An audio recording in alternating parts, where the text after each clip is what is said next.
I ka makahiki 18 kanaha kumakolu, ua ka'ili no ko Beretania I ke ea o puni aka ua hoʻihoʻi koke ia no ma hope o ka 5 wale no mahina. A he mea ke ia hoʻihoʻi ea e hoʻomanaʻo kū makahiki ia I ma ka hopena o Iulai ma ke ia hoʻolauleʻa e kapa kupono ʻiano o Lā Hoʻihoʻi Ea.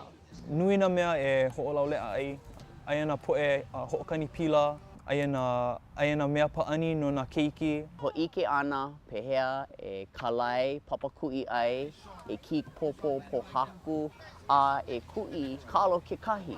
Mālama ia ke ia hoʻolauleʻa ma Thomas Square, kahi pāka I kapa inoa ia no Aki Malala Richard Thomas, ka mea I komo a kokua nui ma ke ia hoʻihoʻi ea ana. Aia nā kūkā kamiʻilio e pili ana I nā ninu nei, pili me nā poʻe Hawaiʻi. A ke kau ka lā I ka lolo e kau pū ai ka hae ma ka papahana e welo hou ai ka hae Hawaiʻi I luna. E huki ana I lalo ka hae Amelika, a leila huki ia I luna ka hae Hawaiʻi. Pūmai māko piʻi a ela ka hae Hawaiʻi a me ka lāhui Hawaiʻi. He lā keia no ka hoʻomaopopo I ka mea pono.